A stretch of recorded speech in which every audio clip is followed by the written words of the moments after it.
मेरा जीवन प्रेमचंद का आत्मवृत्त है। इस आत्मवृत्त में प्रेमचंद ने अपने जीवन में आए उतार चढ़ाव, अपना जीवन संघर्ष, बचपन, परिवार, पढ़ाई, नौकरी, कथा लेखन आदि के संदर्भ में आत्मवृत्त में विवेचन किया है। अपने बचपन से लेकर गरीबी में झुलसते हुए प्रेमचंद एक सफल साहित्यकार के रूप में उभरे हैं।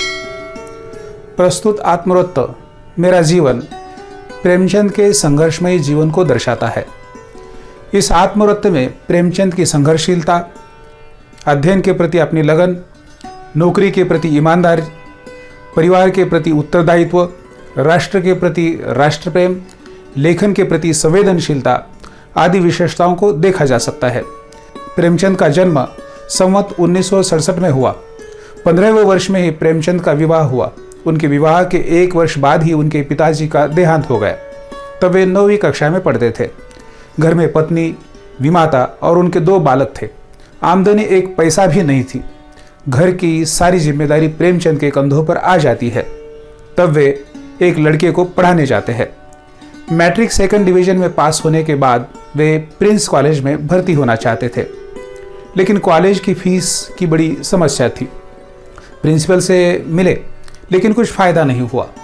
प्रबंध समिति के सदस्य से मिलने पर उन्हें सिफारिश पत्र प्राप्त हुआ, लेकिन अगले दिन कॉलेज जाने से पूर्व वे ज्वर से परेशान हो गए। काढ़ा पीते और जड़ी औषधि के उपरांत वे ठीक हो गए। 2 सप्ताह की लंबी बीमारी के बाद वे कॉलेज गए, लेकिन देरी के कारण उनका प्रवेश टाल दिया गया। पढ़ने की ललक बाकी थी, लेकिन गणित धोखा दे रहा था। इस बीच वकील साहब के एक लड़के को पढ़ने का काम मिल गया। 5 रुपए के वेतन में से 3 रुपए घर खर्चे के लिए भेजने का निश्चय किया गया। वकील साहब की ही एक कच्ची कोठरी में रहने के लिए उन्हें जगह मिली। एक वक्त की खिचड़ी पकाकर वे खाने लगे। लाइब्रेरी में गणित पढ़ने के बहाने उपन्यास पढ़ने लगे। चंद्रकांता संतति, बंकिम जी के उर्दू अनुवाद आदि रचनाएं उन्होंने पढ़ डाली। महाराज ने उधार देना बंद किया तो बुक सेलर की दुकान पर किताब बेचने के लिए वे गए। तब सौम्य पुरुष उनके एक पूछताछ करता है, जो कि हेड मास्टर थे। वे उनको नौकरी दिलाते हैं। वेतन था 18 रुपये। प्रेमचंद ने 1907 में गल्पें लिखना शुरू की। रविन्द्रनाथ की कई गल्पें अंग्रेजी में रही थी। उसका उर्दू अनुवाद उर्दू पत्रिका में छपवाया। 1901 से उपन्यास लिखना उन्होंने शुरू किया। उनकी पहली कहानी संसार का सबसे अनमोल रत्न, वह 1907 में जमाना में छपी। उसके बाद 4-5 कहानियां लिखते हैं, जिनको सोजे वतन नाम से छापा गया। इन कहानियों में स्वदेश प्रेम की महिमा थी। जिलाधीश ने उनकी पुस्तकें जब्त कर दी। यह किताब उन्होंने नवाब राय नाम से लिखी थी। अदालती मुकदमा होते होते बच गए। दुर्बल पाचक शक्ति उन्हें परेशान करने लगी। एक बार दारोगा जी के आग्रह पर जमीकंद का सालन खाया। सारी रात वे कराहते रहे। डॉक्टर आयुर्वेदिक औषधि का सेवन किया, तब भी पेशिश का कोई असर नहीं हुआ। प्रेमचंद जी का परिचय महावीर प्रसाद पोद्दार से होता है। सरस्वती से कई गल्पें छपवाई गई। पोद्दार जी की प्रेरणा से सेवा सदन लिखा गया। प्रेमचंद प्राइवेट में BA पास हो गए। उसके बाद लिखने का क्रम जारी रहा। 1921 में असहयोग आंदोलन जोरों पर था। जालियनवाला बाग हत्याकांड हो चुका था। लाखों लोगों की उपस्थिति में महात्मा गांधी का दर्शन हुआ। समारोह के 2-4 दिन बाद ही उन्होंने अपनी 20 साल की नौकरी से इस्तीफा दिया। देहात में पोद्दार जी के साथ चरखा बनवाने लगे। वहां जाते ही एक ही सप्ताह में पेशिश कम होने लगी। गुलामी से मुक्त होते ही वे भी 9 साल के जीर्ण रोग से मुक्त हो गए। यह अनुभव उन्हें भाग्यवादी बनाता है। उनका विश्वास हो गया कि भगवान की जो इच्छा होती है वही होता है, और मनुष्य का उद्योग भी इच्छा के बिना सफल नहीं होता। आइए प्रेमचंद का आत्मवृत्त मेरा जीवन देखने से पहले प्रेमचंद जी का परिचय देख लेते हैं। हिंदी साहित्य जगत में कथा सम्राट के नाम से प्रसिद्ध प्रेमचंद का जन्म वाराणसी के पास लम्ही गांव में हुआ। उनका वास्तविक नाम धनपत राय था। मध्यम वर्गीय कृषक परिवार में जन्मे प्रेमचंद का जीवन अभावों से पूर्ण रहा। विपत्ति और उससे लड़ने की ताकत उन्हें जीवन में से मिली। प्रेमचंद की प्रारंभिक शिक्षा उर्दू में। साहित्य रचना की शुरुआत इन्होंने इसी भाषा में की। वे नवाब राय के नाम से उर्दू में लिखते थे। प्रेमचंद की पहली कहानी संसार का सबसे अनमोल रत्न 1907 में जमाना पत्रिका में छपी। 1908 में उनका पहला कहानी संग्रह सोजे वतन, जो कि उर्दू में था, वो छपा, जो राष्ट्रीय भावनाओं से पूर्ण होने के कारण जब्त कर लिया गया। इसके बाद वे प्रेमचंद नाम से हिंदी में कहानियां लिखने लगे। प्रेमचंद का रचना फलक अत्यंत व्यापक है। उन्होंने 300 कहानियां, 11 उपन्यास और 2 नाटकों की रचना की। उन्होंने जमाना, माधुरी, जागरण और हंस पत्रिकाओं का संपादन किया। उनका उपन्यास गोदान न केवल हिंदी वरन विश्व साहित्य के श्रेष्ठतम उपन्यासों में गिना जाता है। गोदान के अतिरिक्त सेवा सदन, निर्मला, गबन, कर्मभूमि, रंगभूमि आदि उनके प्रमुख उपन्यास है। कहानीकार के रूप में प्रेमचंद हिंदी साहित्य का मूल स्तंभ रहे हैं। उन्होंने ही हिंदी कहानी को शैशव से प्रौढ़ावस्था तक पहुंचाया। उनके प्रमुख कहानी संग्रह है सप्त सरोज, नमक का दारोगा, प्रेम प्रसून, प्रेम द्वादशी, प्रेम तीर्थ, प्रेम प्रतिज्ञा, समर यात्रा, पंच प्रसून आदि। उनकी सभी कहानियों का संग्रह मानसरोवर के नाम से 8 भागों में प्रकाशित हुआ। उनकी कहानियों में भारतीय जनजीवन अपनी समस्त आशाओं, आकांक्षाओं और विसंगतियों के साथ मुखरित हुआ है। ग्रामीण भारत का जैसा सजीव चित्रण उनकी रचनाओं में है, वह अत्यंत दुर्लभ है। तत्कालीन समय और समाज का कोई पक्ष उनके साहित्य से अछूता नहीं रहा। प्रेमचंद की कहानियां अनिवार्यतः अपने 1921 में समय के यथार्थ से जुड़ी हुई है, लेकिन उनकी महत्ता उस आदर्श की स्थापना में है जिसके माध्यम से प्रेमचंद एक मानवीय शोषण मुक्त समाज की कल्पना करते हैं। उनके द्वारा गढ़े गए चरित्र समाज में अपनी सजीव मौजूदगी का एहसास कराते हैं। सहजता, सरलता और रोचकता उनके शिल्प का ऐसा गुण है जिसने उन्हें हिंदी भाषी समाज का ही नहीं वरना पूरे भारतीय समाज का अपना लेखक बना दिया है। आइए अब देखते हैं प्रेमचंद का आत्मवत्व, मेरा जीवन। मेरा जीवन सपाट समतल मैदान है, जिसमें कहीं कहीं गड्ढे हैं तो टीलों, पर्वतों, घने जंगलों, गहरी घाटियों और खंडहरों का स्थान नहीं है। जो सज्जन पहाड़ों की सैर के शौकीन है, उन्हें तो यहाँ निराशा ही होगी। मेरा जन्म संवत 1967 में हुआ। पिता डाकखाने में क्लर्क थे। माता मरीज, एक बड़ी बहन भी थी। पिता की जल्द ही मृत्यु हो गई। जो बड़े विचारशील जीवन पथ पर आंखें खोलकर चलने वाले आदमी थे, लेकिन आखिरी दिनों में एक ठोकर खा ही गए और खुद ही तो गिरे। उसी धक्के में मुझे भी गिरा दिया। 15 साल की अवस्था में उन्होंने मेरा विवाह कर दिया और विवाह करने के साल ही भर बाद परलोक सिधारे। उस समय मैं 9वें दर्जे में पढ़ता था। घर में मेरी स्त्री थी, विमाता थी, उसके 2 बालक थे और आमदनी 1 पैसे की नहीं। घर में जो कुछ लेई पूंजी थी वह पिताजी की 6 महीने की बीमारी और क्रियाकर्म में खर्च हो चुकी थी और मुझे अरमान था वकील बनने का और एमए पास करने का। नौकरी उस जमाने में भी इतनी ही दुष्प्राप्य थी जितनी अब है। दौड़ धूप करके शायद 10-12 की कोई जगह पा जाता, पर यहाँ तो आगे पढ़ने की धुन थी। पाँव में लोहे की नहीं अष्टधातु की बेड़ियां थी और मैं चढ़ना चाहता था पहाड़। मैट्रिकुलेशन तो किसी तरह पास हो गया, पर आया 2nd डिवीजन में। क्वींस कॉलेज में भर्ती होने की आशा न रही। फीस केवल अव्वल दर्जे वाले की ही मुआफ हो सकती थी। संयोग से उसी साल कॉलेज खुल गया। मैंने इस नए कॉलेज में पढ़ने का निश्चय किया। प्रिंसिपल थे मिस्टर रिचर्डसन।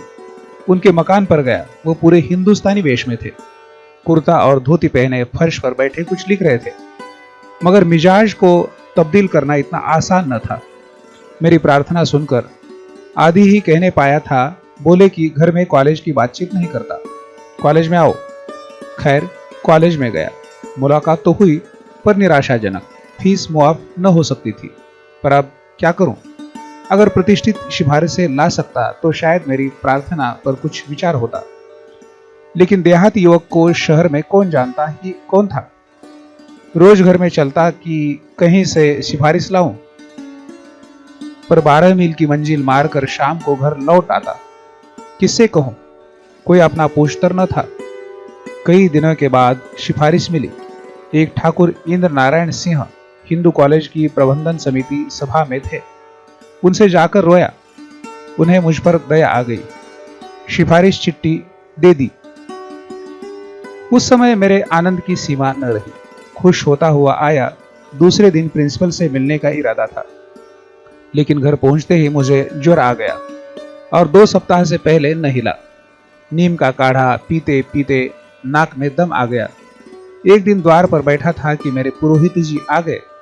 मेरी दशा देखकर समाचार पूछा और तुरंत खेतों में जाकर एक जड़ खोद लाए और उसे धोकर 7 दाने काली मिर्च के साथ पिसवाकर मुझे पिला दिया। उसने जादू का असर किया। ज्वर चढ़ने में घंटे ही भर की देर थी। इस औषध ने मानो जाकर उसका गला दबा दिया।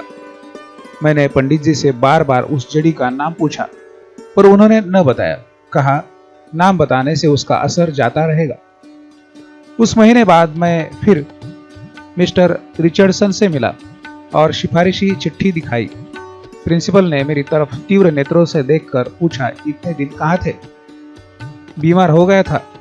क्या बीमारी थी? मैं इस प्रश्न के उत्तर के लिए तैयार न था।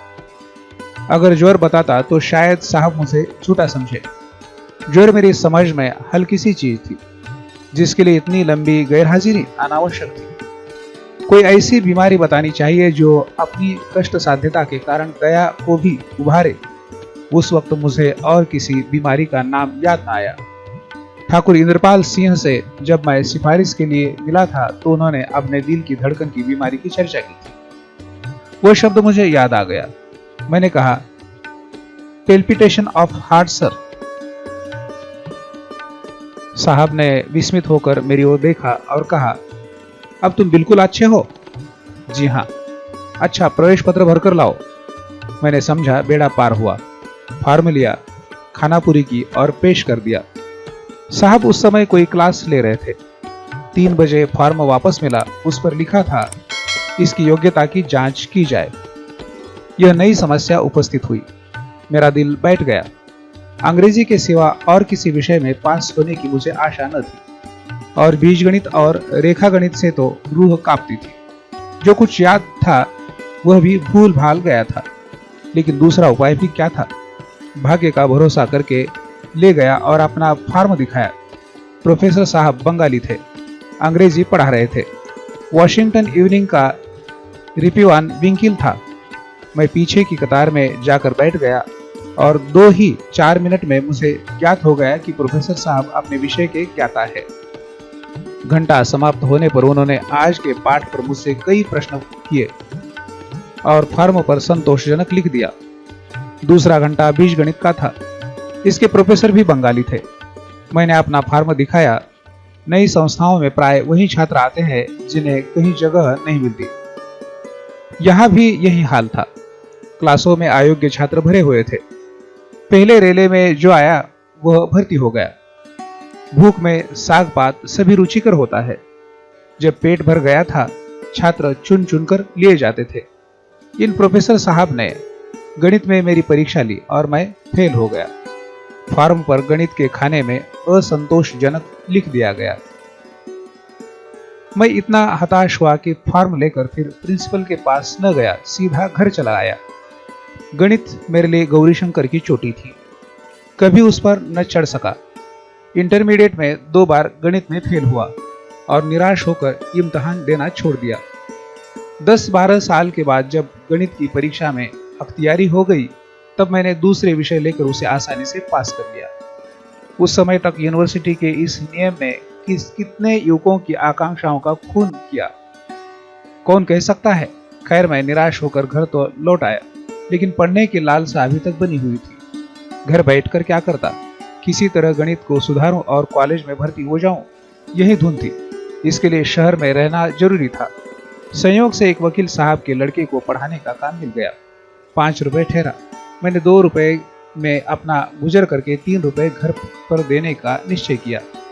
वकील साहब के अस्तबल के ऊपर एक छोटी सी कच्ची कोठरी थी, उसी में रहने की आज्ञा ले ली।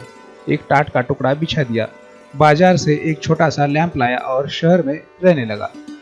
घर से कुछ बर्तन भी लाया, एक वक्त की खिचड़ी पका लेता और बर्तन धो मांज कर लाइब्रेरी चला जाता। गणित तो बहाना था, उपन्यास आदि पढ़ा करता। पंडित रतननाथ दर का फसाना ए आजाद उन्हीं दिनों पढ़ा। चंद्रकांता संतति भी पढ़ी। बंकिम बाबू के उर्दू अनुवाद जितने पुस्तकालय में मिले सब पढ़ डाले। जिन वकील साहब के लड़कों को पढ़ाता था उसके साले मेरे साथ मैट्रिकुलेशन में पढ़ते थे। उन्हीं की सिफारिश में मुझे यह पद मिला था। उनसे दोस्ती थी, इसलिए जब जरूरत होती पैसे उधार ले लिया करता था। इतना मिलने पर हिसाब हो जाता था।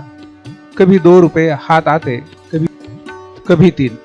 जिस दिन वेतन के 2-3 रुपए मिलते थे मेरा संयम हाथ से निकल जाता। प्यासी तृष्णा हलवाई की दुकान की ओर खींच ले जाती। 2-3 आने पैसे खाकर ही उठता। उसी दिन घर जाता और 2-2.5 रुपए दे आता। दूसरे दिन फिर से उधार लेना शुरू कर देता। लेकिन कभी कभार उधार मांगने में भी संकोच होता है और दिन का दिन निराहार व्रत रखना पड़ता था। इस तरह 4-5 महीने बीते। इस बीच एक बजाज से 2-2.5 रुपए के कपड़े लिए थे। रोज उधर से निकलता था। उसे मुझ पर विश्वास हो गया था। जब महीने 2 महीने निकल गए और मैं रुपए न चुका सका तो मैंने उधर से निकलना ही छोड़ दिया। चक्कर देकर निकल जाता। 3 साल के बाद उसके रुपए अदा कर सका। उसी जमाने में शहर का एक बेलदार मुझसे कुछ हिंदी पढ़ने आया करता था। वकील साहब के पिछवाड़े उसका मकान था। जान लो भैया उसका सकुन तकिया था। हम लोग उसे जान लो भैया ही कहा करते थे। एक बार मैंने उससे भी 8 आने पैसे उधार लिए थे। वह पैसे उसने मुझसे मेरे घर गांव में जाकर 5 साल बाद वसूल किए। मेरी अब भी पढ़ने की इच्छा थी, लेकिन दिन दिन निराश होता जाता था। जी चाहता था कहीं नौकरी कर लूं, पर नौकरी कैसे मिलती है और कहाँ मिलती है यह न जानता था। जाड़ों के दिन थे, पास एक कौड़ी न थी। 2 दिन एक पैसे को चबेना खाकर काटे थे। मेरे महाजन ने उधार देने से इनकार कर दिया था, या संकोचवश मैं उनसे मांग न सका था। चिराग जल चुके थे। मैं एक बुक सेलर की दुकान पर एक किताब बेचने गया था। चक्रवर्ती गणित की कुंजी थी। 2 साल हुए खरीदी थी। अब तक उसे बड़े जतन से रखे हुए था, पर आज चारों ओर से निराश होकर मैंने उसे बेचने का निश्चय किया। किताब 2 रुपए की थी, लेकिन पर सौदा ठीक हुआ। मैं रुपया लेकर दुकान से उतरा ही था कि एक बड़ी बड़ी मूंछ वाले सौम्य पुरुष ने, जो उस दुकान पर बैठे हुए थे, मुझसे पूछा, तुम कहाँ पढ़ते हो? मैंने कहा, पढ़ता तो कहीं नहीं हूं, पर आशा करता हूं कि कहीं नाम लिखा लूंगा। मैट्रिकुलेशन पास हो?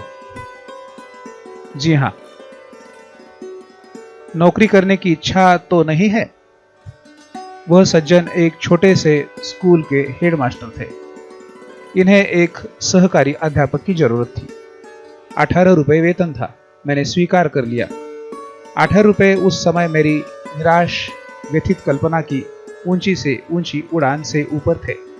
मैं दूसरे दिन हेडमास्टर साहब से मिलने का वादा करके चला तो पांव जमीन पर न पड़ते थे। यह सन 1899 की बात है। परिस्थितियों का सामना करने को तैयार था और गणित में अटक न जाता तो अवश्य आगे जाता। पर सबसे कठिन परिस्थिति यूनिवर्सिटी की मनोविज्ञान शून्यता थी, जो उस समय और उसके कई साल बाद उस तक डाकू का सा व्यवहार करती थी, जो छोटे बड़े सभी को ही खाट पर सुलाता है। मैंने पहले पहल 1907 में गल्पे लिखना शुरू की। डॉक्टर रविंद्रनाथ की कई गल्पे मैंने अंग्रेजी में पढ़ी थी और उनका उर्दू अनुवाद उर्दू पत्रिकाओं में छपवाया था। उपन्यास तो मैंने 1901 में ही लिखना शुरू किया।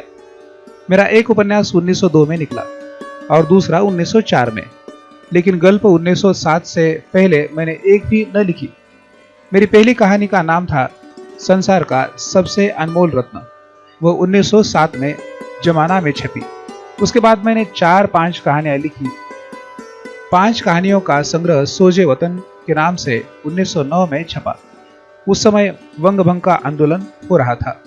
कांग्रेस में गर्म दल की सृष्टि हो चुकी थी। इन 5 कहानियों में स्वदेश प्रेम की महिमा गाई गई थी।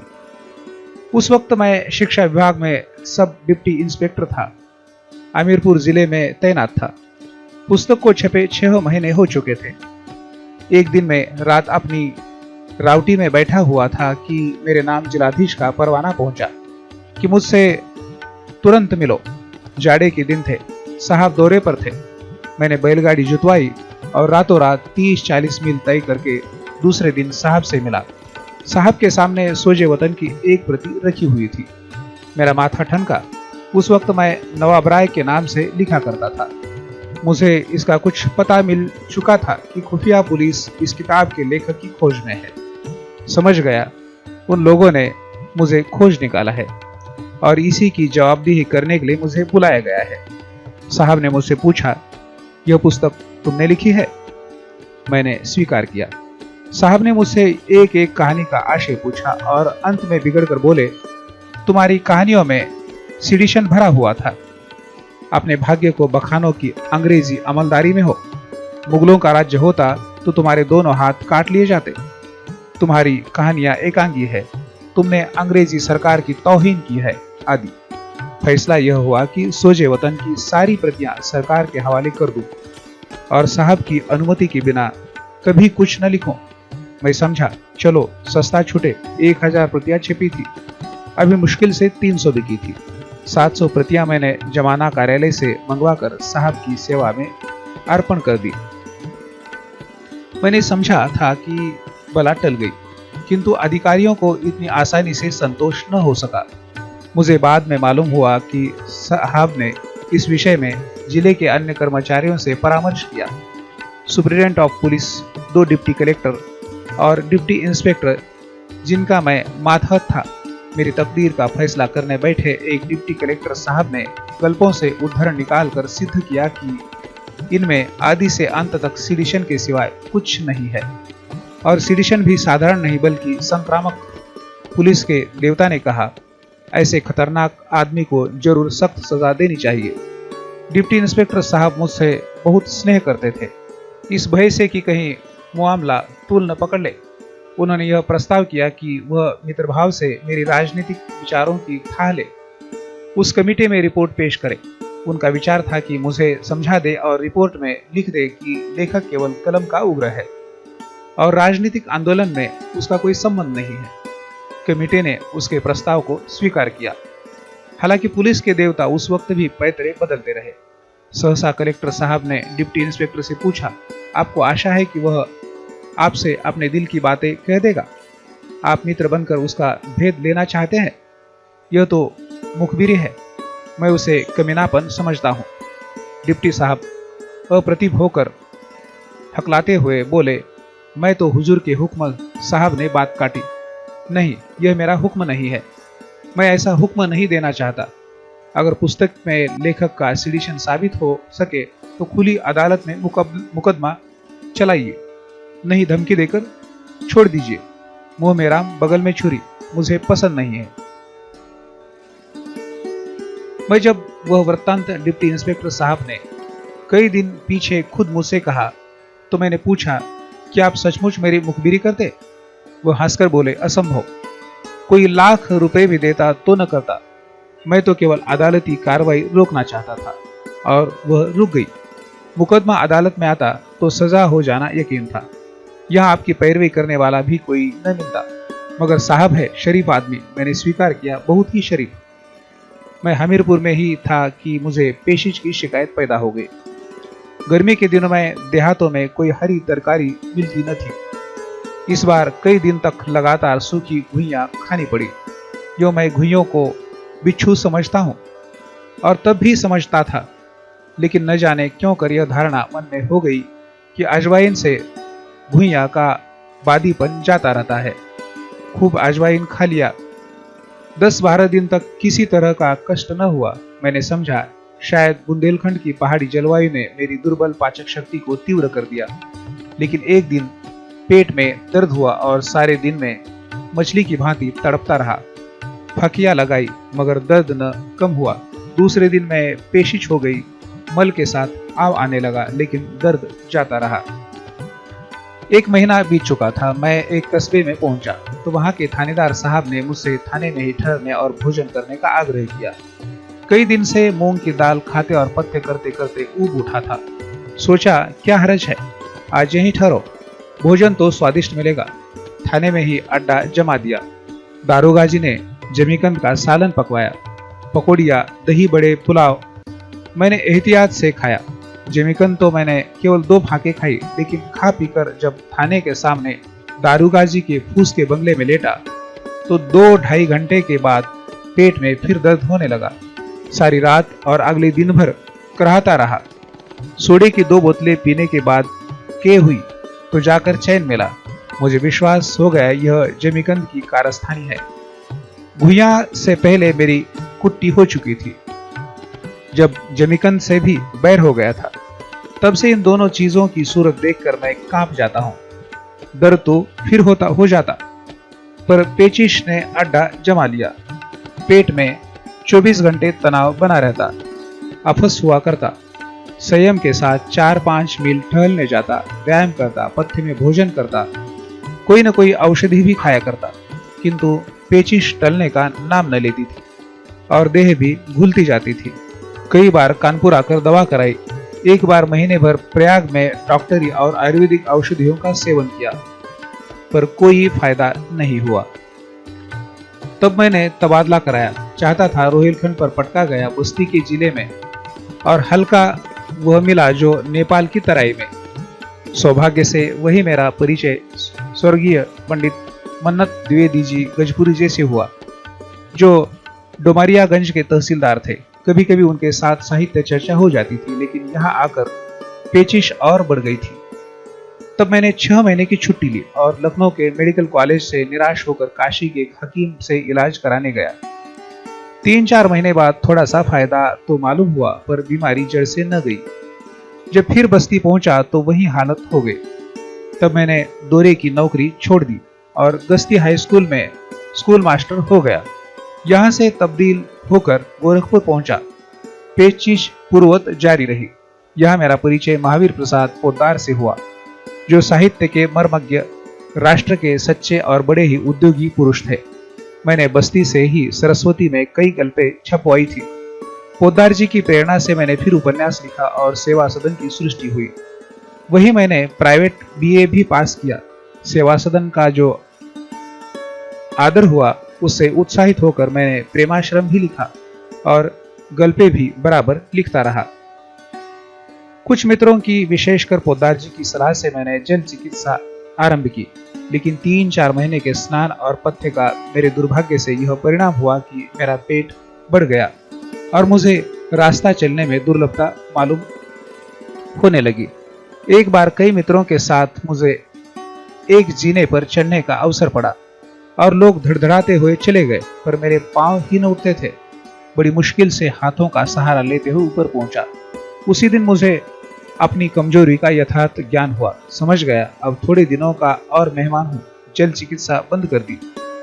एक दिन संध्या समय उर्दू बाजार में श्री दशरथ प्रसाद जी द्विवेदी, संपादक स्वदेश, से मेरी भेंट हो गई। कभी कभी उनसे भी साहित्य चर्चा होती रहती है। उन्होंने मेरी पीली सूरत देखकर खेद के साथ कहा, पड़ गए हैं। जिक्र बुरा लगा। मैं भूल जाना चाहता था कि मैं बीमार हूं। जब 2-4 महीने का ही जिंदगी से नाता है तो क्यों ना हंसकर मरूं। मैंने चिढ़कर कहा, मर ही तो जाऊंगा भाई, या तो कुछ। मैं मौत का स्वागत करने को तैयार हूं। द्विवेदी जी बेचारे लज्जित हो गए। मुझे पीछे से अपनी उग्रता पर बड़ा खेद हुआ। यह 1921 की बात है। असहयोग आंदोलन जोरों पर था। जालियनवाला बाग का हत्याकांड हो चुका था। उन्हीं दिनों महात्मा गांधी ने गोरखपुर का दौरा किया। गाजी मियां के मैदान में ऊंचा प्लेटफॉर्म तैयार किया गया। 2 लाख से कम जमाव न था। क्या शहर क्या देहात, श्रद्धालु जनता दौड़ी चली आती थी। ऐसा समारोह मैंने अपने जीवन में कभी न देखा था। महात्मा जी के दर्शन का यह प्रताप था कि मुझ जैसा मरा हुआ आदमी भी चेत उठा। उसके 2 ही 4 दिन बाद मैंने अपनी 20 साल की नौकरी से इस्तीफा दे दिया। अब देहात में चलकर कुछ प्रसार करने की इच्छा हुई। पोद्दार जी का देहात में एक मकान था। हम और वह दोनों वहां चले गए, चरखे बनवाने लगे। वहां जाने के 1 ही सप्ताह बाद मेरी पेचिश कम होने लगी। यहाँ तक कि 1 महीने के अंदर मल के साथ आंव का आना बंद हो गया।